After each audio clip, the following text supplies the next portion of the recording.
क्या सच में भगवान इस धरती पर मौजूद हैं? क्या ये सिर्फ आस्था है या इन चमत्कारों के पीछे कोई दिव्य शक्ति काम कर रही है? क्या आपने कभी महसूस किया है कि हमारे आसपास कुछ अलौकिक शक्तियां हैं जो इस दुनिया को चला रही हैं?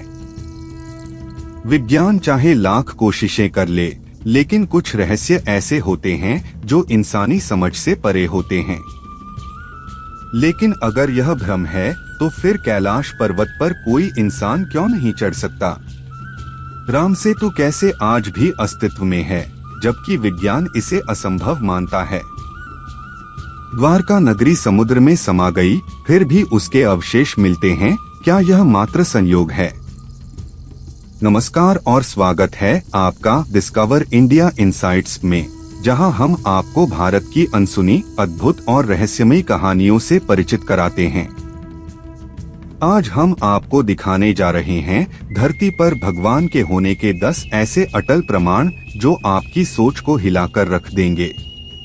ये प्रमाण सिर्फ धार्मिक आस्था नहीं हैं, बल्कि ऐसे रहस्यमय घटनाएं हैं जिनके आगे विज्ञान भी नतमस्तक है। तो तैयार हो जाइए एक अद्भुत, अविश्वसनीय और रोमांचकारी यात्रा के लिए। हर हर महादेव, जय श्री राम। एक कैलाश पर्वत, भगवान शिव का अदृश्य निवास। कैलाश पर्वत एक ऐसा स्थान जहां मानवता की सीमाएं समाप्त हो जाती हैं और दिव्यता का प्रारंभ होता है। ये सिर्फ एक पर्वत नहीं, बल्कि भगवान शिव का निवास माना जाता है। लेकिन सवाल ये है, क्या यह सिर्फ धार्मिक आस्था है या इसके पीछे कोई बड़ा रहस्य छुपा है? माउंट एवरेस्ट से भी कठिन कैलाश पर्वत पर आज तक कोई भी सफलतापूर्वक चढ़ाई पूरी नहीं कर पाया। कई पर्वतारोहियों ने कोशिश की, लेकिन या तो वे रास्ता भटक गए या कुछ ही ऊंचाई पर पहुंचते ही उनके शरीर ने जवाब दे दिया। कई तो अचानक वापस लौट आए और आज तक नहीं बता सके कि उन्होंने वहां क्या देखा था। वैज्ञानिकों ने पाया है कि सूर्य किसी भी दिशा में हो, लेकिन कैलाश पर्वत की छाया हमेशा ओम का आकार बनाती है। क्या यह महज संयोग है या फिर सच में यहाँ भगवान शिव का दिव्य प्रभाव है? यह भी रहस्यमयी है कि कैलाश पर्वत से 4 पवित्र नदियां निकलती हैं, सतलुज, ब्रह्मपुत्र, सिंधु और घाघरा। क्या यह एक प्राकृतिक संयोग है या कोई दिव्य योजना? तिब्बती बौद्ध इसे कांग रिम्पोचे यानी आध्यात्मिक ऊर्जा का केंद्र मानते हैं और जैन धर्म में इसे अष्टपद पर्वत कहा गया है। कई साधु महात्माओं का मानना है कि कैलाश पर्वत सिर्फ एक भौतिक संरचना नहीं, बल्कि एक अंतरायामी द्वार, इंटरडिमेंशनल गेटवे है, जो इस लोक और दूसरे अलौकिक लोकों के बीच एक पुल का काम करता है। तो क्या यह सच में भगवान शिव का धाम है या फिर विज्ञान को अभी बहुत कुछ समझना बाकी है? 2. द्वारका नगरी, समुद्र में समाया श्री कृष्ण का शहर। द्वारका एक समय में सोने से चमकती भगवान श्री कृष्ण की राजधानी, जो अब समुद्र के नीचे गुमनाम खंडहरों में तब्दील हो चुकी है। लेकिन क्या यह सिर्फ एक पौराणिक कथा थी? 2001 में भारतीय पुरातत्व विभाग ASI ने गुजरात के समुद्र में 120 फीट की गहराई में एक रहस्यमय शहर के अवशेष खोजे। रडार स्कैनिंग से पता चला कि यह शहर 9500 साल पुराना हो सकता है, यानी मोहनजोदड़ो और हड़प्पा से भी कई हजार साल पहले अस्तित्व में था। महाभारत में खुद भगवान श्री कृष्ण ने कहा था कि यदुवंश के अंत के बाद द्वारका समुद्र में समा जाएगी। और आश्चर्य की बात यह है कि आज भी वैज्ञानिकों को वहां महलों, सड़कों और मंदिरों के अवशेष मिल रहे हैं। समुद्र तट पर स्थित द्वारकाधीश मंदिर हजारों सालों से लहरों का सामना कर रहा है। कहा जाता है कि यह श्री कृष्ण का सबसे पहला और प्राचीन मंदिर है और आज भी वहां मौजूद मूर्ति से दिव्य ऊर्जा निकलती है। क्या द्वारका सच में भगवान श्री कृष्ण की राजधानी थी या फिर यह इतिहास का सबसे बड़ा रहस्य है जो आज भी समुद्र के भीतर छुपा हुआ है? 3 राम सेतु, विज्ञान को चौंकाने वाला चमत्कार। भारत और श्रीलंका के बीच 48 किलोमीटर लंबा एक रहस्यमयी पुल, जिसे नासा तक स्वीकार कर चुका है, लेकिन फिर भी वैज्ञानिक इसे प्राकृतिक संरचना कहने से पीछे नहीं हटते। वाल्मीकि रामायण के अनुसार श्री राम की सेना ने 5 दिनों में समुद्र पर यह पुल बनाया। आज नासा द्वारा ली गई सैटेलाइट इमेज में साफ दिखता है कि भारत और श्रीलंका के बीच एक प्राचीन पुल मौजूद है। रामेश्वरम में आज भी ऐसे पत्थर मिलते हैं जो पानी में डूबते नहीं बल्कि तैरते हैं। क्या यह सिर्फ एक संयोग है या यह सच में रामायण का प्रमाण है? अगर यह पुल प्राकृतिक होता तो फिर इसके पत्थर इतने व्यवस्थित और समान आकार के क्यों हैं? 4 निधिवन, जहां आज भी होती है श्री कृष्ण की रासलीला। जब रात होती है तो निधिवन वीरान हो जाता है, क्योंकि वहां श्री कृष्ण आज भी रासलीला रचाते हैं।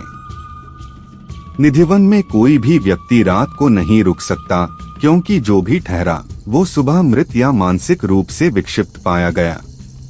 यहाँ के वृक्षों की टहनियाँ इस प्रकार जुड़ी होती हैं, मानो वे रात में रासलीला के लिए एक दूसरे का हाथ पकड़ लेते हों।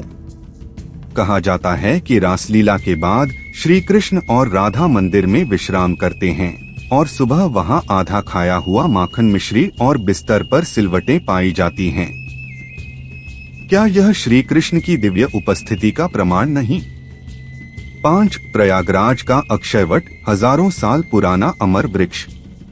एक ऐसा वृक्ष जो हजारों वर्षों से अमर खड़ा है।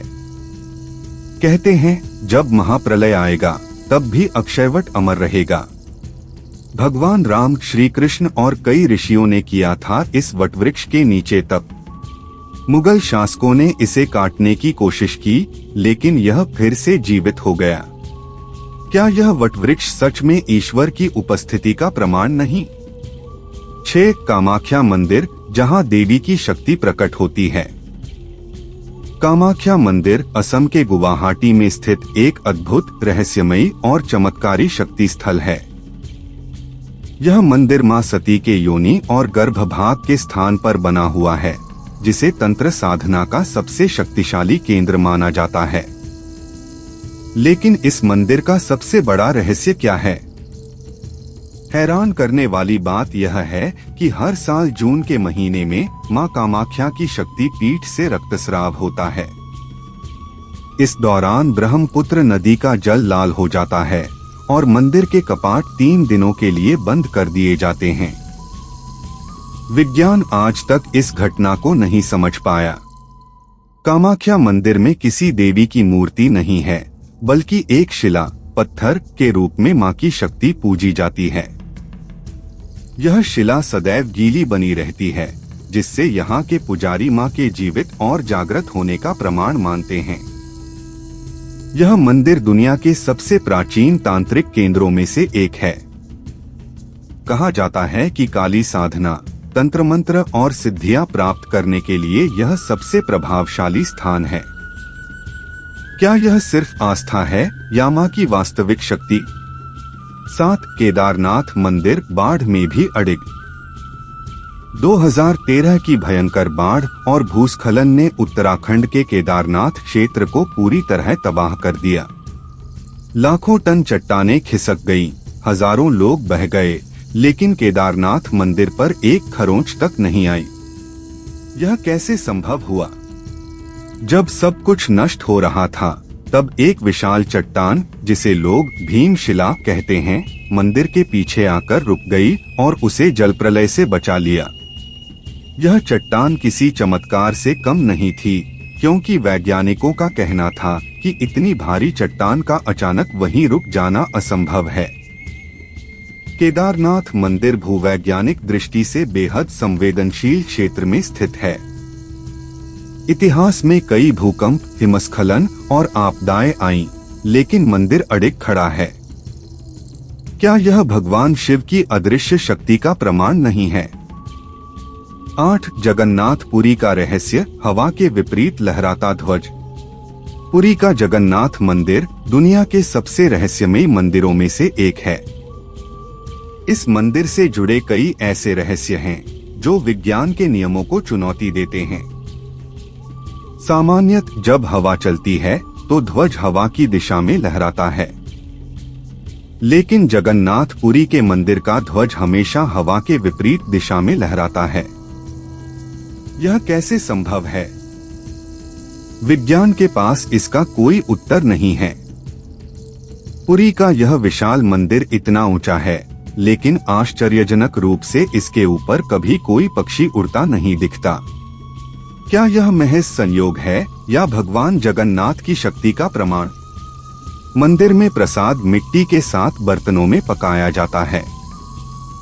आश्चर्यजनक बात यह है कि ऊपर रखे बर्तन का खाना पहले पकता है और फिर नीचे के बर्तन का। यह सामान्य भौतिकी के नियमों के विपरीत है।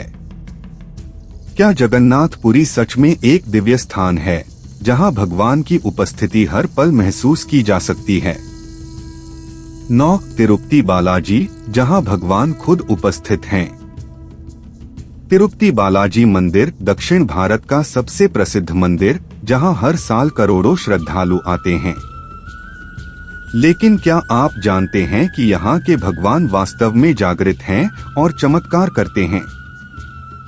मंदिर में स्थापित भगवान वेंकटेश्वर की मूर्ति के बाल प्राकृतिक रूप से बढ़ते रहते हैं। हर कुछ वर्षों में इन बालों की कटाई करनी पड़ती है, जो विज्ञान के लिए एक रहस्य है। भक्तों का कहना है कि जब मूर्ति को छुआ जाता है तो उसमें से एक हल्की गर्माहट महसूस होती है। वैज्ञानिकों ने भी परीक्षण किए, लेकिन इसका कोई वैज्ञानिक कारण नहीं मिला। माना जाता है कि भगवान विष्णु स्वयं तिरुपति बालाजी में निवास करते हैं। क्या यह सिर्फ एक मान्यता है या भगवान सच में यहाँ उपस्थित हैं? 10 ज्वालामुखी माता का मंदिर बिना ईंधन जलती ज्योति। ज्वालामुखी माता का मंदिर एक ऐसा स्थान जहां हजारों वर्षों से एक अखंड ज्योति जल रही है। सबसे बड़ा प्रश्न यह है कि यह ज्योति बिना किसी ईंधन के कैसे जल रही है। वैज्ञानिकों ने कई बार परीक्षण किया, लेकिन इस ज्योति का स्रोत आज तक नहीं खोजा जा सका। क्या यह देवी की शक्ति का प्रमाण नहीं है? मुगल बादशाह अकबर ने इस ज्योति को बुझाने के लिए सैकड़ों लीटर पानी डलवाया, लेकिन ज्योति कभी बुझी ही नहीं। इसके बाद अकबर ने स्वर्ण छत्र चढ़ाने की कोशिश की, लेकिन देवी ने उसे अस्वीकार कर दिया और वह छत्र तांबे में बदल गया। क्या यह माता की शक्ति का प्रमाण नहीं? क्या यह सिर्फ संयोग है या फिर सच में भगवान इस धरती पर मौजूद हैं? अब सवाल यह है, आप क्या मानते हैं? क्या आपने भी कभी कोई चमत्कार महसूस किया है? क्या आपको भी कभी लगा कि भगवान आपके बहुत करीब हैं? अगर हाँ, तो हमें कमेंट में जरूर बताइए और इस वीडियो को हर उस इंसान तक पहुंचाइए जो भगवान की शक्ति को समझना चाहता है। अगर आपको यह वीडियो पसंद आया तो इसे लाइक करें, शेयर करें और हमारे चैनल डिस्कवर इंडिया इनसाइट्स को सब्सक्राइब करें। जल्द ही मिलते हैं एक और अद्भुत और रहस्यमयी कहानी के साथ। तब तक के लिए हर हर महादेव।